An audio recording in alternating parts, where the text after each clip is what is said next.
Richmond is our home and we're ready to learn. We'll find fish, birds, and bugs everywhere we turn.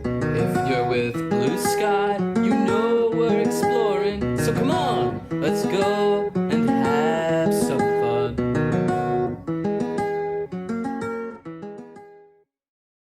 Welcome to Pocahontas State Park, located just 20 miles from downtown Richmond in Chesterfield, Virginia. This 7,950-acre park was laid out along Swift Creek by the Civilian Conservation Corps. Popular activities at Pocahontas State Park include hiking, biking, horseback riding, camping, swimming in their Olympic-sized pool in the summer, or touring through the new Civilian Conservation Corps Museum. I hope you and your family will come here and connect with nature and explore all the park has to offer. What do you already know about animal adaptations?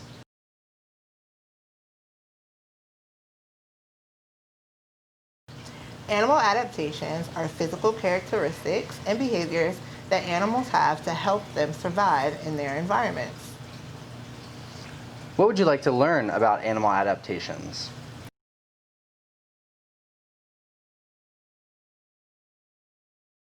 Today, we will investigate the physical characteristics and behaviors that give animals the ability to survive in their environments and to get the resources needed to carry out life processes. For today's scientific investigations, you will need Play-Doh, raisins, soil, red food coloring, water, toy fish, a pipette, a set of tweezers, chopsticks, scissors, a tall skinny container, a medium-sized container, a paper plate, crayons, markers, or colored pencils, your science log, animal adaptations worksheet, and the camouflage creature half sheet, and a pen or a pencil. Today we have a special guest joining us. This is Ranger Rebecca. Hi. She works as a park ranger here at Pocahontas State Park. She's here to share some really cool information about this guy right here. Ranger Rebecca, who's our friend? This is our beaver. This is North America's largest rodent, and he's got some pretty special features or adaptations that helps it survive in the natural world. And here at Pocahontas State Park, we have quite a few beavers and beaver lodges and dams and all sorts of things like that. That's awesome. Yeah. Cool. Yeah. So have you been over adaptations already? Do we know what an adaptation is? Basically, it's a feature or how an animal acts that helps it survive. So we are going to go into the features that our beaver has, or the adaptations that our beaver has, by turning you into a beaver. Okay, let's see it. Let's go ahead. So I need you to stand over here. All right. So you, like I mentioned earlier, you're a rodent, and you're actually going to live a little bit in the water. So if you're in the water, you're going to need to be warm and dry. Yes. All right, because it's not like you live in there in just the summer. Yeah, I need something. You need something. So you are going to have a beautiful fur coat. Thank you. And this is actually going to be 2 layers. So your top layer is going to keep you dry, and then your under layer is going to keep you warm. Sort of like a coat, like an insulating coat. You also are going to have a castor oil. Oh, what is that? Which is going to be a special oil that you produce under your tail area to keep you dry. You're going to rub it through your fur, and it's going to act like a rain repellent or water repellent. Fantastic. Yeah, so you need a tail though. Oh. And this is your tail. Oh, thank you. There you go. So your tail, what do you think you'll use that for? Swimming? Swimming, absolutely. So a adaptation for your tail, the way it's shaped, is going to help you swim right there. And you're also going to use it as communication. So if I get too close to you when you're out swimming around, you're going to slap your tail to let me know I'm too close, and to also let other beaver know that there's a predator or something scary around there. That's a really cool adaptation. It is. So once you see me out there, you're going to slap that tail. What do you think you're going to do? You're going to swim up to me? You're going to swim away? Well, I'm going to slap the tail and I'm going to swim away. Slap the tail. Probably pretty fast. Away. So in order to swim pretty fast, you're going to need another special adaptation, which are webbed feet. So webbed feet are, what do you think, behavioral or physical adaptation? Is the webbed foot the way you behave or how you look? I think it's a physical adaptation because it's how I look. Absolutely. There you go, and we're gonna give you 2. That might help you swim a little better. Perfect, perfect, perfect, perfect. So as you're swimming through the water, you might get water in your eyes or ears. So you think there's an adaptation for that? There's gotta be. There is, absolutely. You have special flaps to close your ears. Ooh. So we'll do that, just like that. And you're also gonna have special flaps for your eyes and your nose. So you get these beautiful goggles. Ooh. Yeah, they're gonna be pretty exciting. And so that's to help keep the water out of my eyes a little bit better? This is to help to keep water out of your eyes. It's called a nictitating membrane, which is a big word, 2 big words, but basically it's just like a clear eyelid that's going to go over your eyes. So there you go. There you go, just like that. Oh yeah. Fantastic. So you're looking pretty good, but are you getting hungry? Yes. Yeah, me too. And we eat a little different food than what the beaver eats. If you'll notice here, this would be a beaver skull. It's got some pretty sharp front teeth, and they use these teeth to chew on trees.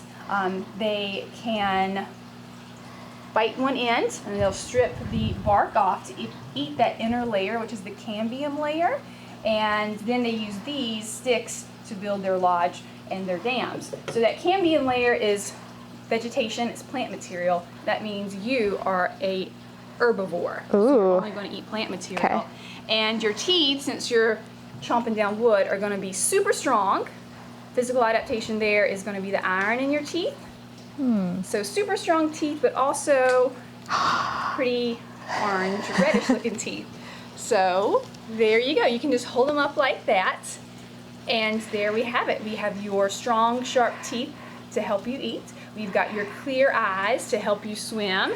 The earmuffs there to close your ears when you're swimming. That double layer of fur to keep you warm and dry.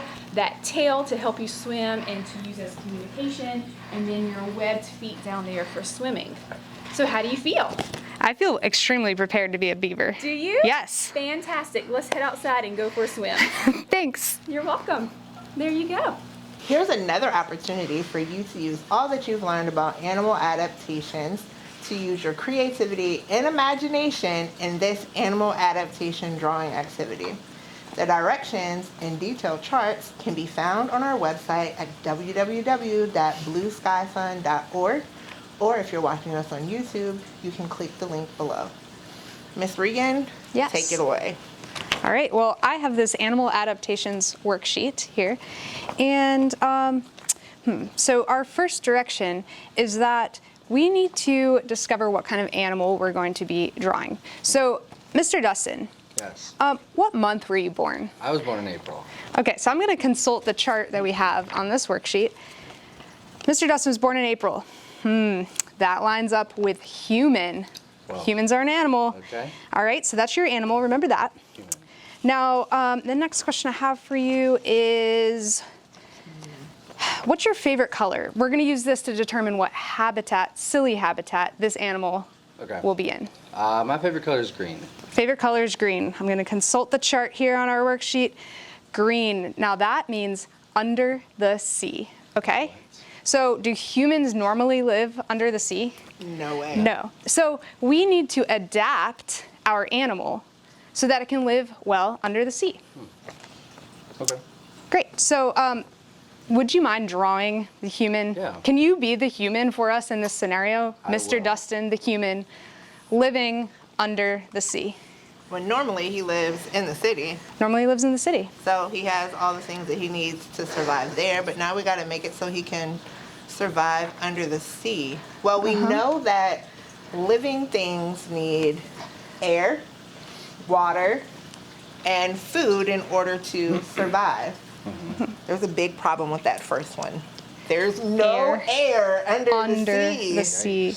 I mean, there's oxygen inside of water, but our human lungs can't breathe them, so Mr. Dustin, how are you going to get your oxygen? What do you think, Miss Regan? Well, I'm thinking that maybe if we add some gills like fish have to Mr. Dustin here under the sea, that he'd be able to process the oxygen in the water. So that's an adaptation. It's a physical adaptation, right? So it's about how your body looks. So go ahead and just draw what gills look like. Perfect.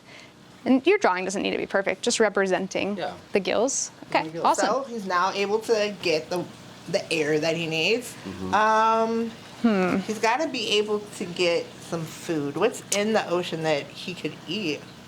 Normally there's a lot of fish to eat. Yeah. Yeah. They're moving pretty fast. Fast, and they're kind of slippery. Yeah, so what could you use to keep up with those fish, Mr. Dustin?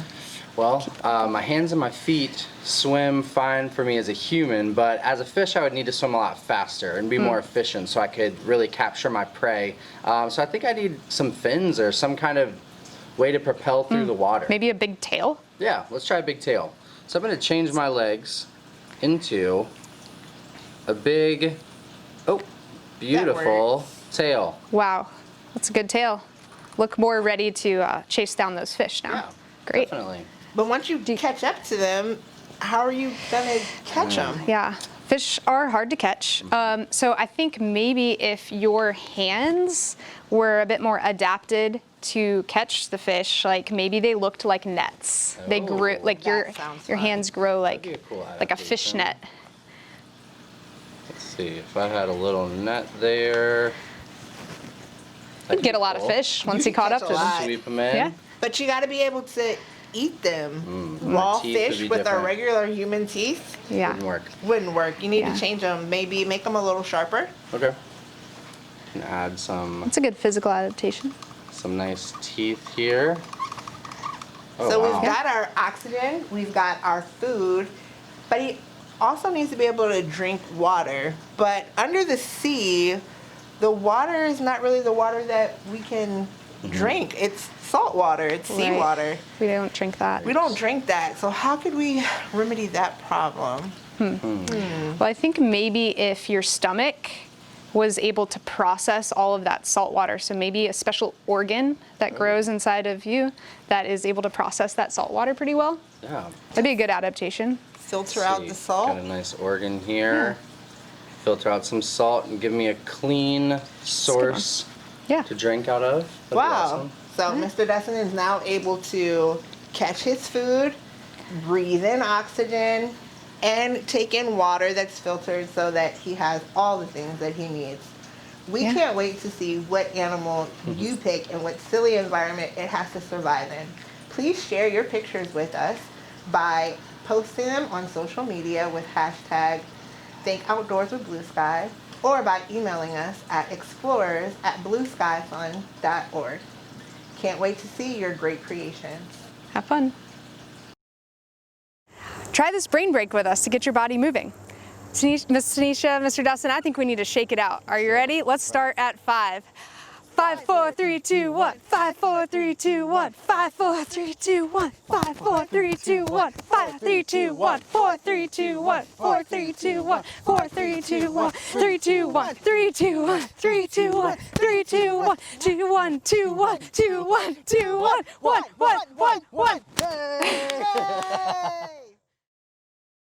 Today we have another special guest here with us, Ranger Rachel. Welcome. Hi, thank you. She is an expert on reptiles, and she's here to share with us everything that she knows about these special creatures that we have on the table with us. So today we're going to learn what is a reptile and who is a reptile. So you have to have some special characteristics in order to be a reptile. First, you have to be cold-blooded. Now that doesn't mean that your blood is cold. It just means whatever the temperature is outside, that's going to be the temperature inside of your body. So they just can't regulate their body heat like we can.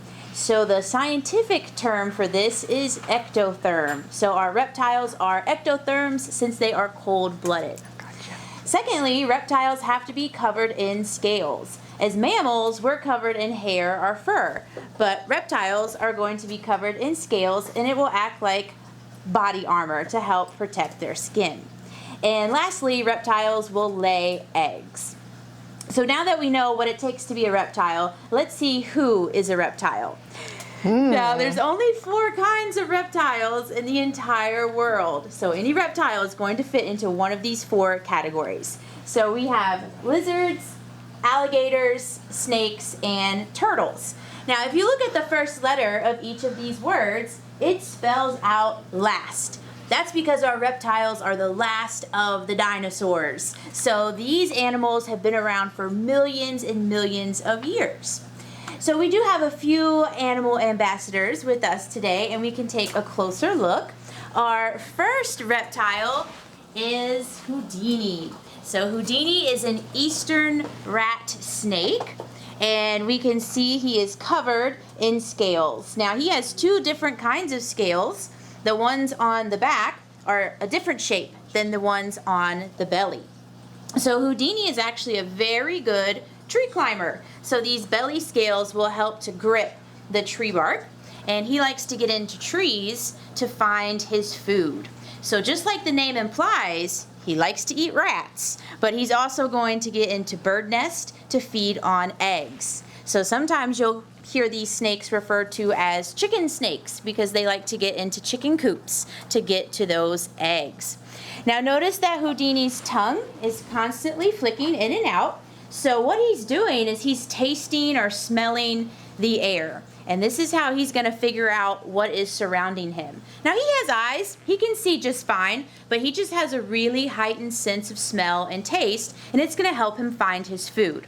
So snakes have a special organ in the roof of their mouth. It's called the Jacobson's organ. So every time that tongue comes back in, it's sending those signals from the environment right up to his brain, and then he's able to tell what's around him. If it's food, if it's not food, if it's hot, if it's cold. So that really helps him get by in life with that Jacobson's organ.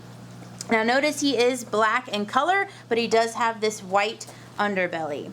So he does have a color pattern to him, and he also kind of has some diamond shapes along the back too. They're a little bit harder to see, but he does have them. If we were to take a really close look at his face, we would notice that his pupils, or his eyes, they're round. So this is one way we can tell the difference between a venomous snake and a non-venomous snake. So Houdini, our eastern rat snake, definitely non-venomous. He is a constrictor. So this refers to how they get their food. But since he has these round pupils, he's non-venomous. A venomous snake, like the copperhead, would have a slit or cat-like shaped pupil. So very different from our non-venomous snakes. And all snakes are carnivores. So this means they will all eat meat. Well, thank you for showing us Houdini. You're welcome. Bye, Houdini. Now we can get into our turtles. And we can tell a lot about a turtle by looking at the shape of the shell and also their feet as well. It's going to tell us where they live. So we're going to get our first turtle out here, and that is a box turtle, an eastern box turtle. And the eastern box turtle is a land or terrestrial turtle. So he's starting to come out of his shell. Notice there's 2 parts to the shell, a top and a bottom, and they are connected or attached to their shell. So as the turtle grows, the shell grows with them. Now with our eastern box turtle, notice how it's a dome shape. There's a lot of room inside. So the box turtles can pull their head, arms, and legs, everything inside of their shell and close it up like a box. There's actually a hinge on the bottom shell, and that allows it to close. So it'll help protect the turtle when he can close inside of his shell. Now that Larry has come out of his shell, we can start to see his beak and the color of his eyes. So notice he has these bright red eyes and a lot of orange scales as well. This is how we can tell that Larry is a male or a boy. So the males are going to have these bright red eyes. The females will have brown eyes. And notice this hook-shaped beak. This is going to allow Larry to get a lot of the food that he likes to eat.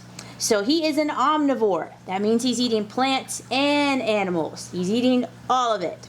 So he really needs that hooked beak to grab moving prey. Things like insects, worms, snails, grubs. And then he also likes to eat a lot of vegetation as well. So he'll eat flowers and plants. He really enjoys berries and watermelon as well. So he does have some favorite foods. Now this is about as big as the box turtles will get. So not very large, but they do have an incredible lifespan. 80 to 100 years. So they do live for a very long time, even though they're not a very large turtle. Do we have any ideas how old Larry is? We're not exactly sure how old Larry is, but we can make an estimate based on his size, and we think he's probably in his late teens, early 20s. So he certainly has a long life ahead of him. Great. Now we've got some aquatic turtles to check out, and we're going to see how their shell is a different shape.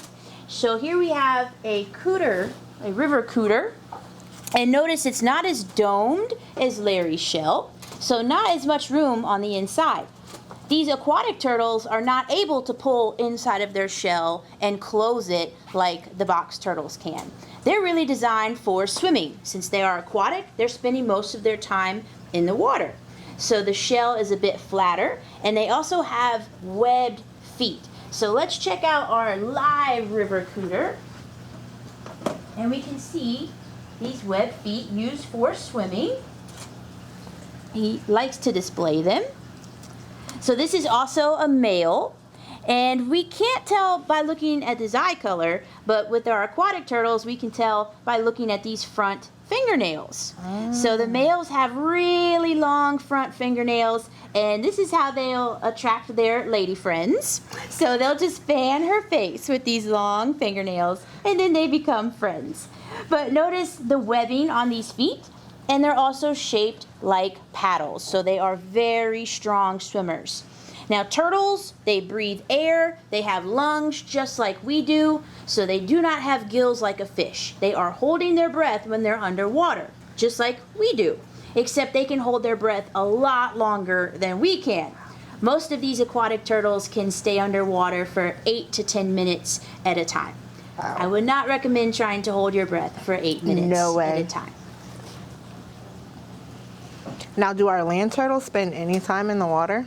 The land turtles will go into water to drink. They do have to drink water like any living creature, but they might hang out or soak in a small puddle, but they're not going to be swimming around in a lake or river like our aquatic turtles. Okay. So they are not made for swimming. Well, I will put Larry back in his home. Great. And we have one last animal to bring out to share, and this is our 20-pound swamp monster. Whoa. So this is a common snapping turtle, and he is about 20 pounds, and we just affectionately call him Snap. He might reach his neck out to show us his really long neck. So he is an aquatic turtle. He also looks very different from the cooter. So he doesn't spend a lot of time basking in the sun. He likes to stay under the water down on the bottom. So this coloration will help him kind of blend in with the bottom. Notice his plastron, or his bottom shell, is not very big. So we can see a lot of his meaty arms and legs. He's quite chubby, very cute. But he does have this very long neck. So this way he can stay down on the bottom, stretch his neck to the surface, and he has a little snorkel nose. So he can just stick the tip of his nose out of the surface of the water in order to get a breath of air. But one last thing I want to show you about Snap is his tail. So check out the spikes on this tail and think about what animal this reminds you of. If you are thinking dinosaur, you would be correct. So remember, our reptiles are the last of the dinosaurs, and our snapping turtle right here is very prehistoric looking and a very good reminder of this. And why do we call them snapping turtles? We call them snapping turtles because they have extremely strong jaws. If he does come out, we can see how wide his head is. So lots of powerful jaw muscles in there to obtain their prey. They do like to eat, of course, a lot of fish since they're spending time in the water, crayfish, small insects, but they could eat other reptiles, amphibians. So they have a varied diet. Thank you for sharing this beautiful creature, Snap. You are very welcome. Well, friends, we've learned all that we can about the animal adaptations of these reptiles, and I hope that you go out and explore and find some reptiles on your own. You can take some time to investigate how animals use their different adaptations to get the foods that they need with this Bird Beak Challenge. The activity sheet can be found on our website at blueskyfun.org or can be downloaded by clicking the link below if you're watching us on YouTube. So to start out with this activity, we have 4 different birds that we're going to be checking in on. We have a hummingbird, an American robin, a blue heron, and a red-tailed hawk. And for each of these, we have a mock beak for them. So for the hummingbird, Mr. Dustin's holding up our pipette, and that represents how the hummingbird collects its food. For the American robin, we have some tweezers. For our blue heron, we have a pair of chopsticks. And for our red-tailed hawk, we have these scissors. Their beaks are pretty sharp. Along with these model beaks, we have some model food. So we have some fish in a pond, a Play-Doh snake that Mr. Dustin put together for us. Really good snake, Mr. Dustin. Thank you. We have some soil with raisins representing the insects inside the soil. And we have some nectar here. And the nectar represents liquid that is found inside a lot of the plants that certain birds go for. So while you're at home, you're going to get a chance to test out each of these tools to figure out what kind of food does the different types of birds eat based off the beaks that they have. What beak do you want to investigate first, Mr. Dustin? All of these beaks look pretty cool, but I think I'm going to go with the American robin with the blue tweezers here and try to see what I can pick up and what doesn't really work so well. So let's start off with you said this was nectar? Nectar. Okay. So I'm thinking that an American red robin might try to go up to flowers and drink nectar, but can't really get to the nectar. Yeah, could you pick up a liquid with those tweezers? Well, No, not really. So I don't think that's the right one. Let's try this little plate of dirt with some insects in it and see what we can find. Oh, You got a bug there. I can pick that up really well. So I've got another one here. So this seems like it's working. So I'm gonna predict that the red robin, the American robin, can use these tweezers, and that is kind of the way that their beak looks, short and pinchy, to be able to get those insects up out of the soil. Well, I hope that you have fun using all these different tools at home to investigate and figure out what type of food each of these different types of birds eats with their beak adaptations. Have fun, scientists. One type of animal adaptation is called camouflage, and this is when animals blend in with their environment so that they can hide from predators or to better help them catch their prey. So you can make your own example of camouflage by cutting out an outline of a creature like this, or you could draw your own and cut it out. And we have chosen the lizard and the butterfly, all right? Can you see our camouflage creatures? Keep looking. Keep looking. Great. You want to point them out? See. Let me see if I can find yours, Miss Regan. Oh, this was bent over, and that helped me to be able to find it. There's mine. Yours. And can you find mine? Right there. Right here on my shirt. Excellent. Can't wait to see yours. Have fun.